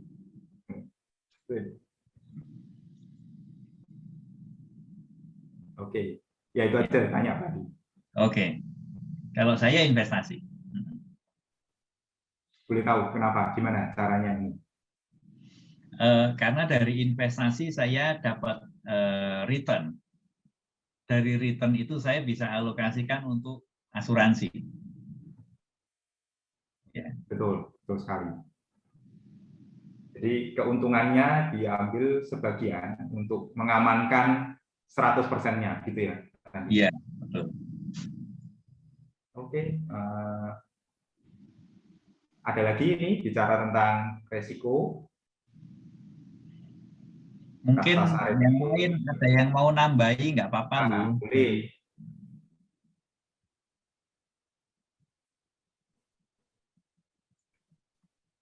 Ya, Kalau mungkin mungkin lanjut dulu ya. Lanjut dulu kali ya, kalau pertanyaannya udah kejawab semua kan. Terus kita masih ada materi kan ya, Pak ya? Yang terakhir ya. Iya. Tinggal satu sih, kalau raksasa keuangan tinggal satu yang bicara tentang ego ya. Boleh. Nanti habis ini kita juga ngobrol-ngobrol sedikit tentang proing ya. Jadi yuk materinya diselesaikan dulu, terus kita pertanyaan-pertanyaan tentang ini kita selesaikan, terus nanti kita ngobrol-ngobrol tentang proing nih. Kira-kira mungkin ada saran dari teman-teman, kira-kira mau dibawa kemana dan lain sebagainya. Boleh. Yuk, silahkan Ko Adi. Oke, supaya nggak terlalu panjang lah, saya ambil poin-poinnya saja ya. Ini raksasa keuangan yang terakhir, ego ini raksasa yang paling susah ini. Ini paling susah dan paling bahaya. Karena apa? Dan ini raksasa yang paling mematikan karena ini ada di dalam diri kita. Ini musuh dalam selimut, ego. Ya. Itu seperti apa ya? Kalau di firman Tuhan itu ada yang mengatakan pada hari-hari terakhir itu manusia akan mencintai dirinya sendiri dan menjadi hamba uang. Itu kaitannya sangat dekat dengan ego ya. Bahkan demi untuk ego itu orang bisa melakukan segala sesuatu untuk dalam hal bisnis pun dia bisa melakukan segala sesuatu untuk membunuh kompetitornya. Demi apa? Demi egonya untuk menguasai market. Ada yang sampai begitu, ya.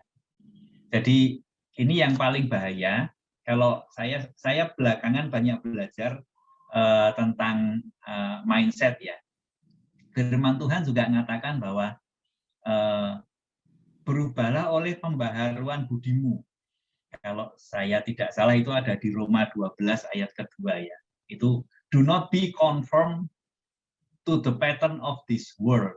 Jadi jangan kamu menjadi serupa dengan cara dunia ini, but be transformed by renewing of your mind. Berubahlah oleh pembaharuan budimu. Nah, itu yang memang harus dilatih, ya, harus dilatih.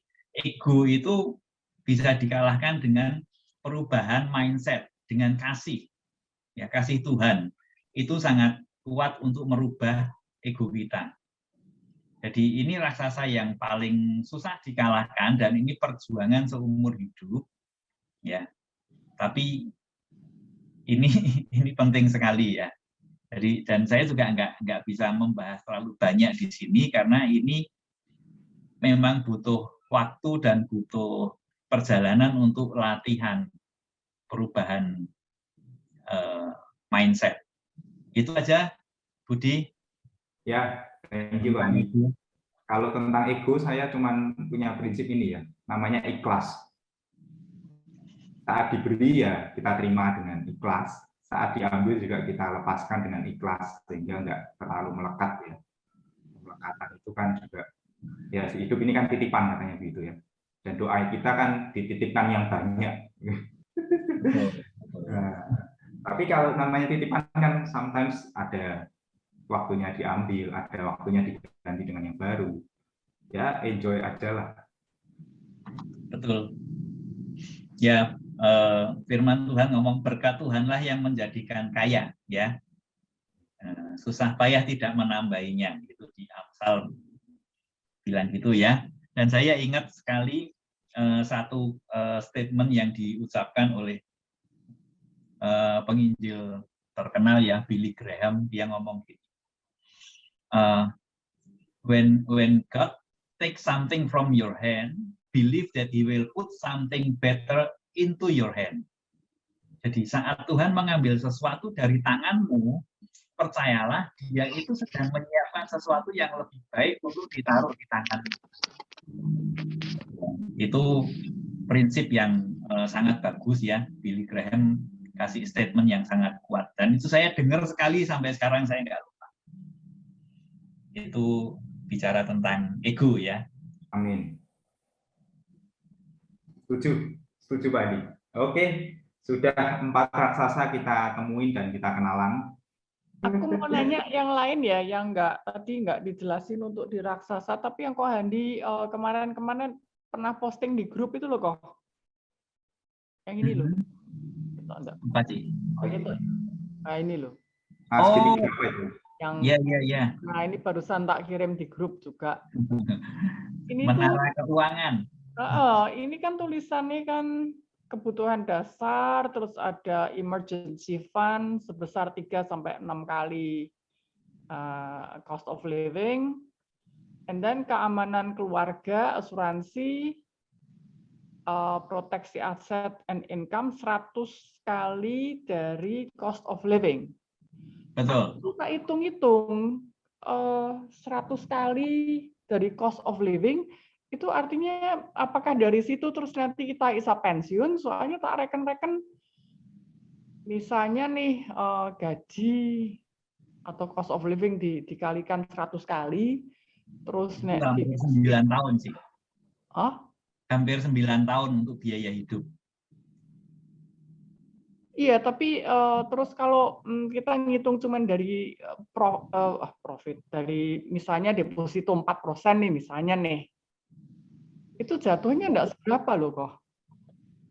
Jadi apa saya dari situ. Nek misalnya orang harus hidup dari pensiun Ya. situ gitu loh. Jadi tak pikir kok kenapa angkanya cuma 100 gitu. Apakah nggak seharusnya lebih gede daripada 100 gitu loh. Aku nggak 100 sih, dapat betul sih. tahu dari mana gitu. Kalau bisa 100 minimalnya itu sih. Minimal. Oke. Minimal. Kalau dari ilmu keuangan sebetulnya mereka menyarankan itu 200. 200 kali biaya hidup sebulan. Itu artinya at least untuk 25 tahun ke depan itu biaya hidup kita tercover. Sorry Pak Andi, tadi Bu Filanta tanya 100 kali biaya hidup itu apa cukup buat pensiun? Jadi mungkin dijelaskan apa maksudnya ini, fondasinya ini. Jadi Bu Filanta menganggap ini buat uang pensiun. Oh, iya ya. Oke. Sebetulnya bukan murni untuk pensiun ya. Itu untuk mengcover biaya hidup yang memang harus masih dijalani. Nah, misalnya kira-kira begini pembandingnya. Kalau kita ditinggal oleh orang yang sebagai sumber income, lalu income-nya mendadak berhenti, kita kan harus berusaha untuk apa caranya berarti? Kalau ada aset dijual untuk biaya hidup. Tapi kalau tidak ada aset, berarti kan harus bekerja keras untuk mendapatkan uang untuk biaya hidup, atau tadi berhutang, kena musibah. Pilihannya kan di situ. Nah, sekarang dia bisa kerja keras, kita bisa kerja keras untuk mendapatkan income memenuhi biaya hidup kita yang sebelumnya sudah di-cover oleh orang yang membiayai kita, misalnya orang tua atau siapa. Alangkah lebih baik seandainya kita tetap berusaha untuk mendapatkan income, menggantikan income yang ada, tapi dengan pikiran yang lebih tenang, karena apa? Biaya hidup kita tiap bulan sudah terpenuhi sampai sekian tahun ke depan. Kita masih bisa punya waktu duduk merancangkan bisnis apa ya yang cocok buat kita kerjakan dalam waktu dekat, yang dalam waktu panjang tetap bisa dikelola dengan baik. Kita lebih tenang pikiran kita, peace in mind, dibandingkan kalau kita harus bekerja untuk segera mendapatkan income memenuhi kebutuhan hidup. Sebetulnya prinsipnya menurut saya di situ sih. Jadi kalau memang itu cukup sisa untuk pensiun itu adalah bonus ya. Bonus. Apakah masih ada yang ganjel, Bu Filanta? Ya, soalnya pada akhirnya kan semua orang nanti harus pensiun ya. Masa kita mau kerja juga seumur hidup ya.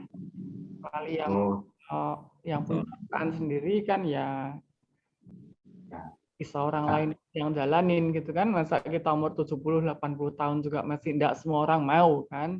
Betul, yang tahu kan hobi. Mungkin ini maaf, ini menjembatani. Jadi yang dimaksud di segitiga ini yang saya lihat itu adalah dasar. Itu bukan untuk dana pensiun, itu bukan untuk masa depan. Itu bicara tentang fondasi. Fondasi itu akan aman, akan sehat kalau ya satu kebutuhan keluarga dipenuhi, yang kuning pertama itu. Yang kedua bicara tentang dana darurat yang ada. Jadi kalau punya tabungan lah untuk biaya hidup sampai 6 kali 6 bulan. Dan yang terakhir itu bicara 100 kali itu bukan untuk dana pensiun tapi untuk tadi yang Pak Andi cerita tentang income protection. Jadi kalau yang pencari nafkah meninggal, asuransinya kan cair. Asuransinya sebesar 100 kali dari biaya hidup keluarga tersebut. Jadi keluarga tersebut punya jembatan. Nggak income-nya langsung. Insurance ya artinya ya. Iya, itu bukan untuk menyiapkan dana pensiun tapi untuk tak pikir harus nabung sampai segitu atau apa gitu loh. Ya, itu bicara untuk insurance-nya. Okay. Tapi kalau untuk dana pensiun dan lain-lain itu bicara tentang ini tadi wants dan bahkan paling tinggi adalah glory untuk berbagi, untuk ya itu paling cita-cita mulia setiap kita ya. Tentunya makin tinggi bangunan, fondasinya perlu dipersiapkan, maksudnya begitu. Sip. Sorry menambahkan ya. Sorry, Pak. Mantap. Ya. Ya sebetulnya di atas fondasi yang 3 poin itu kita mulai membangun adalah mikirkan, mulai mempersiapkan dana pendidikan anak. Anak pertama usia sekarang berapa, sampai lulus kuliah berapa, butuh dana berapa. Anak kedua berapa. Lalu kita bicara untuk dana pensiun kita masih punya waktu berapa tahun nih sampai aktif bekerja, setelah itu kita mau istirahat bukan dalam arti mau nganggur gitu ya, kita tetap kerja, tapi pekerjaan itu untuk sebuah tujuan yang lebih mulia, membantu orang, atau kita punya waktu lebih banyak untuk pelayanan. Tapi income ada kan, kita pelayanan pun nggak pikiran nanti saya makan apa gitu. Nah, lalu ada juga kita mulai memikirkan tentang warisan, legacy. Itu mulai membangun ke atas dari menara keuangan kita. Itu Budi. Ya, thank you Pak Andi. Pak Andi sudah dijabarkan, dan Bu Filanta, thank you pertanyaannya memperjelas untuk pada malam hari ini. Pak Budi? Ya. Menarik banget ya bahasan kita malam hari ini. Ternyata nggak sekedar cuman membahas sesuatu yang di awang-awang. Ya, cuman cetek-cetek aja gitu. Ternyata ilmunya lumayan banyak juga. Saya juga catat nih beberapa hal yang mungkin cukup baru buat saya gitu. Oke, tadi bahasanya mungkin udah selesai ya. Nah, ini kita dapat ini nih, Bud, dapat titipan pertanyaan nih dari ya tadi ya. Oke. Beberapa pertanyaan tentang Proing nih. Mungkin bisa kita bahas supaya ini sebagai penutup ya. Jadi kita lebih kenal lah kira-kira komunitas Proing ini apa, terus tujuannya kemana, terus kira-kira apa ya? Ya sedikit banyak pasti juga teman-teman di sini kan pengen tahu ya benefitnya apa sih kalau kita join di sini. Kayak gitu, mungkin silakan Bu, coba dibahas nih. Pertanyaan pertamanya nih apa? Proing itu apa sih? Nah, ini ada pertanyaan, Proing itu apa sih? Apaan sih Proing itu? Yuk, tanya Semi ya. Semi, bantu jawab dong, Pak Semi. Iya. Jadi Proing itu seperti visi misi kita ya. Jadi kita ini sebuah komunitas dewasa muda yang sehat dan transformatif nih. Artinya komunitas ini akan terus bertransformasi. Tidak, kita berusaha untuk memperlengkapi setiap komunitas yang mau bergabung bersama kita dalam hal bisnis, keuangan, keluarga, kesehatan. Lebih kepada situ sih Proing ini. Mungkin belum tahu kepanjangan Proing apa? Proing itu kepanjangannya Professional in Christ. Jadi, usia berapa sih yang boleh bergabung nih di sini nih? Ini kita sebenarnya usia yang paling ideal adalah usia di mana mulai bekerja sampai dengan ya 60, saya rasa masih usia muda kok. Saat ini ya. Artinya kita di sini tidak membatasi usia tertentu, tapi usia yang produktif adalah memang di usia masa setelah kuliah dan mulai berpikir untuk kerja dan mulai berpikir tadi soal menara tadi, pikir nanti apakah tetap jadi karyawan atau nanti mulai berpikir usaha, lah disitulah sih range usianya yang kita mau jembatani. Oke, ya, jadi usia muda yang transformatif, Pak Budi. Mau tanya Pak Budi? Iya. Enggak sih, ya. Jadi mungkin lebih tajamnya mungkin saya simpulkan tadi dari yang dijelaskan Semi, intinya Proing itu spread umurnya kira-kira dari orang-orang yang sudah lulus kuliah gitu ya, atau yang udah mulai masuk dunia kerja gitu ya, Pak Semi ya. Betul. Ya, ya saya juga ngelihat sih bahwa usia-usia seperti itu tuh banyak ya tantangan-tantangan yang baru gitu. Yang tadinya kita mungkin ya hidup kita taunya sekolah, kuliah gitu kan, terus tiba-tiba harus mulai kerja, terus nanti belum lagi menikah, itu kita dapat peran baru lagi gitu kan, terus punya anak kita dapat peran baru lagi, dan itu semua kayak seolah-olah dalam satu range usia yang segitu gitu. Jadi tantangan-tantangan yang tiba-tiba banyak itu tentunya kita membutuhkan pengetahuan gitu ya. Jadi kan dikatakan tadi kayaknya Budi yang ngomong ya, yang penting yang pertama investasinya leher ke atas dulu gitu.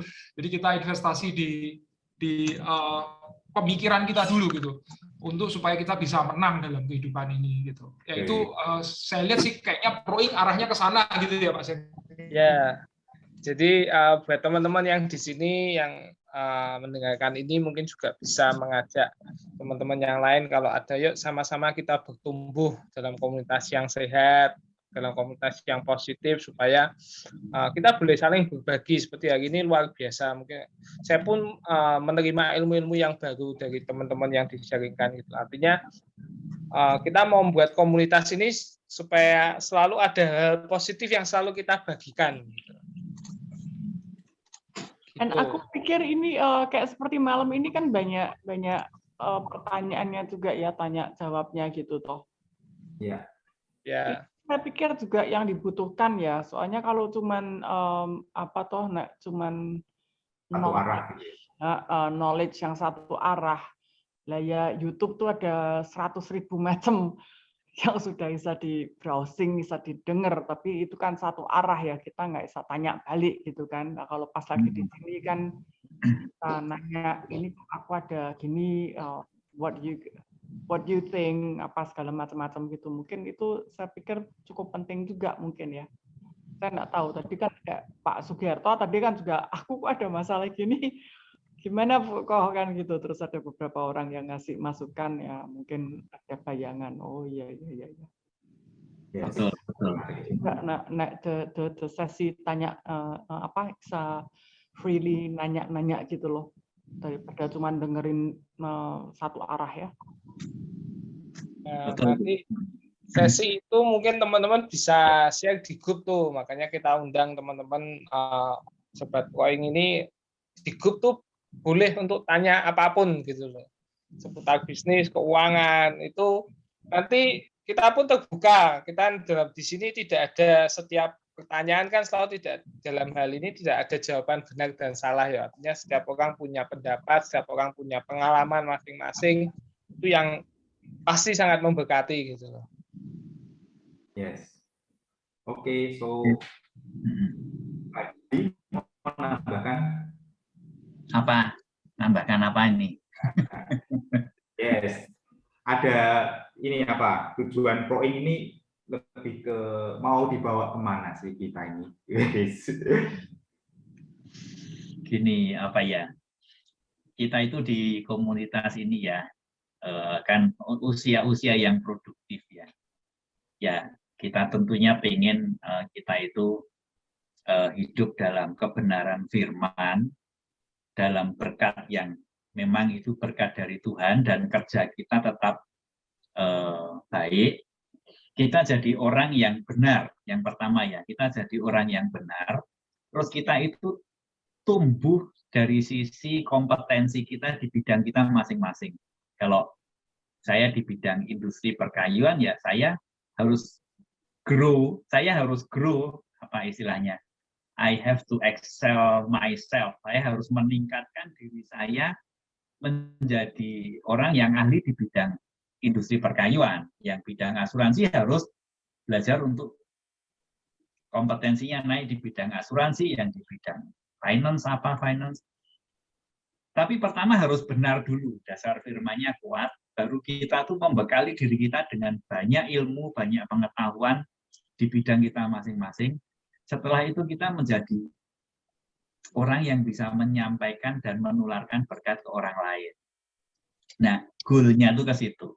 Jadi bukan untuk diri sendiri, tapi kita jadi berkat untuk orang lain. Seperti sekarang ini semua yang sharing ini kan pasti punya keinginan untuk menyampaikan sebuah ilmu, sebuah kebenaran yang orang lain pengen bisa dapat berkat dari situ.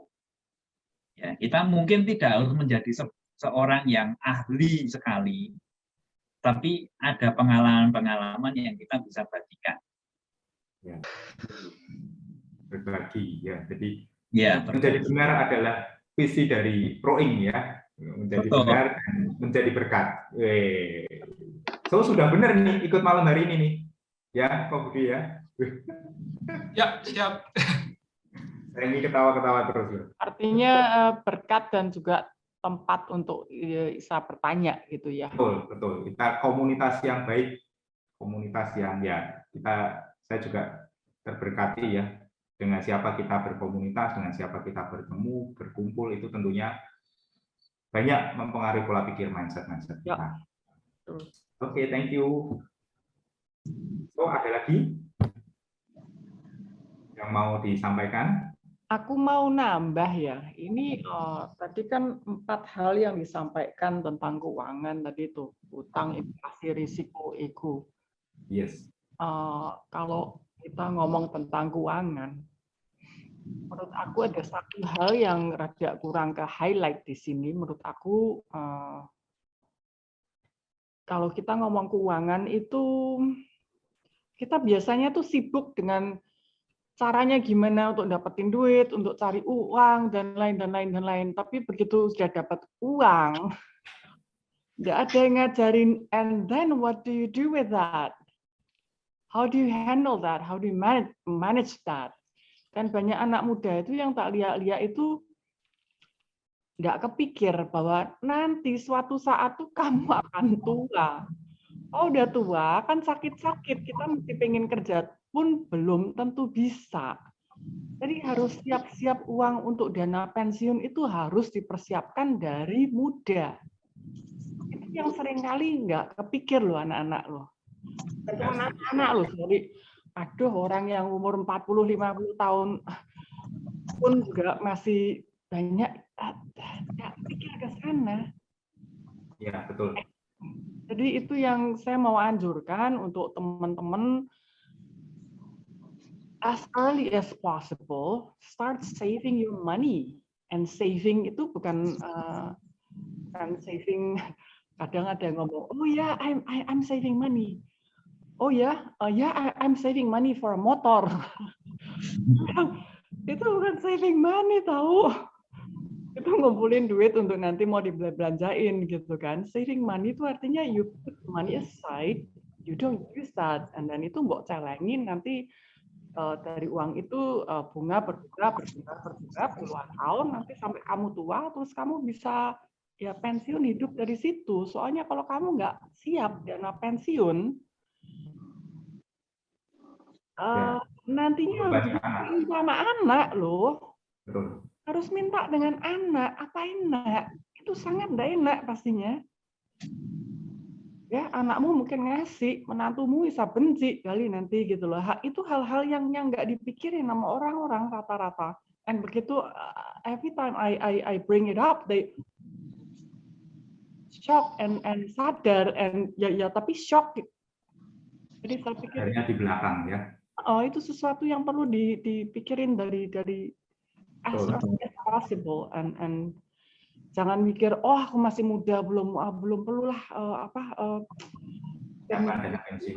malahan kalau kamu saving dari muda, the power of compound interest itu kan akan berlipat-lipat terus nantinya gitu.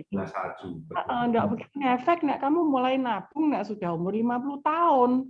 Cuman baru kenanya baru berapa tahun gitu kan, tapi kalau kamu sudah dari muda itu kenanya bisa ngefeknya bisa gede gitu loh. Lebih kalau muda sudah mulainya gede, karena sebelum itu sudah benar-benar nyalain. Banyak yang ngomong aku masih single, wah masih belum ada tanggungan, aku just enjoying my life. Malahan menurut aku itu waktu masa yang kamu bisa ngumpulin uang. Soalnya belum ada tanggungan. Ya, it's a different mindset kan. Yes. Itu belum ada tanggungan. Artinya foya-foya. Yang satu belum ada tanggungan, this is your opportunity untuk benar-benar get more money. Dari situnya nanti just put it in the bank. Nggak usah anggap lagi itu ada duit. Dan seumur hidup pokoknya tiap bulan nabung, dan itu duit jangan dipikirin, jangan bawa pikirin, soalnya kalau inget terus nanti ada butuh ngambil. Have that discipline to save, and then itu satu-satu cara untuk hidup enak nanti di masa tuanya loh, nggak ada cara lain selain nabung. Wow, bincang-bincang next Pak Andi, bisa nih skill mengelola keuangan. Ya, saya itu Budi jadi narasumber. Ampun, saya ya mungkin nanti Pak Adi lah yang bisa, yang lebih banyak asam dan garam. Saya terlalu banyak gula, Pak. Boleh Pak Adi, nanti skill mengelola itu penting loh. Nanti next ini. Thank you Bu Vilanta untuk masukannya, benar banget. Oke. Kalau nggak ada yang dibahas lagi, mungkin ini sudah di penghujung acara ya, Pak Budi. Oh, Iya. Sorry. Pak Sugiarto, mari. Ya, saya setuju kali dengan statement dari Bu Vilanta itu. Memang kita tuh harus menyiapkan pensiun secara dini sih, karena kita tuh banyak nggak tahu ya mindset orang sekarang ya. Kalau saya dari garis keturunan dari orang tua saya dulu mengajarkan anak itu bukan sebuah tabungan sih, yang terus dipecah terus besok uangnya bisa diambil. Karena kita tuh dididik dari orang tua kita, anak itu suatu kewajiban titipan dari Tuhan. Kita besarkan selagi waktu kita mampu, juga kita jangan mengharapkan balasan. Karena anak itu besok ke depan juga punya kehidupan sendiri sih. Jadi istilahnya ya anak itu bukan celengan. Kalau kita lebih bahagia, kita bisa hidup mandiri, kita lihat anak-anak kita juga berkembang, bertumbuh, juga ada suatu kesenangan kalau saat ini mungkin cucu kita berkunjung ke rumah kita bisa ngasih jajan ini, itu suatu kebanggaan sih. Setuju sekali dengan statement dari Bu Vilanta tadi itu. Ya, terima kasih. Thank you. Oke. Kapan dibahas, Bu? Ya, boleh nanti ngobrol-ngobrol. Saya seperti ini aja, Pak. Saya sandwich, istilah kita sandwich generation ya. Ya. Di tengah itu yang dagingnya ya. Digencet atas, digencet bawah ya. Kita masih harus menghidupi anak, membiayai anak, tapi kita juga harus menanggung hidupnya orang tua kita karena sudah tidak bekerja. Gitu. Kita digencet atas bawah. Nah, kita berusaha jangan sampai anak kita jadi sandwich juga ya. Dengan cara gimana? Ya kita harus mandiri, jangan gencet anak dari atas. Ya, kita break dari sini ya. Ya. Acara ini. Oke. Ya, kita sudah belajar tentang raksasa-raksasa keuangan. Thank you, Pak Adi sudah disampaikan ya insight-insight yang tentunya sangat berguna buat kita. Jadi tahu, Pak Budi. Ayo, kita tutup acara. Bagaimana, Pak Budi? Oke, yuk kita tutup ya, teman-teman. Kita tutup dengan doa. Yuk kita berdoa, yuk. Tuhan, kami mengucap syukur buat malam hari ini. Tuhan, terima kasih kami sudah boleh belajar bersama. Ada ilmu yang dibagikan, tapi terlebih dari itu juga kami berdoa biar firman-Mu, nilai-nilai dari kebenaran-Mu itu mengubahkan akan hidup kami, Tuhan. Kami percaya perubahan pikiran itu akan membawa kami hidup semakin serupa dengan Engkau. Dan kami berdoa biar Engkau yang terus dengan Roh menuntun hidup kami semakin serupa dengan Engkau, Tuhan. Terima kasih, Bapak. Terima kasih, Tuhan. Terima kasih buat komunitas ini. Dan kami berdoa ke depan, Engkau semakin tajamkan, Engkau semakin bawa sesuai dengan rencana-Mu. Terima kasih, Bapak. Sebenarnya kami mau berpisah satu dengan yang lain, berikan kami istirahat yang terbaik, dan pertemukan kami kembali di kesempatan yang berikutnya, dan biar nama Tuhan dipermuliakan dalam hidup kami. Terima kasih, Bapak. Dalam nama Tuhan Yesus, kami berdoa dan mengucap syukur. Amin. Amin. Thank you, Sobat Roy. Thank you semuanya. Thank you. Terima kasih. Thank you ya. Sampai ketemu di kesempatan berikutnya ya. Terima kasih teman-teman yang hebat. Thank you ya semuanya. Thank you. Terima kasih. Thank you Pak Daniel. Ya, terima kasih.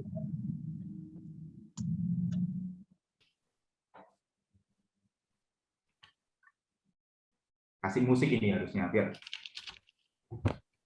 Wes, Pak Bos, share.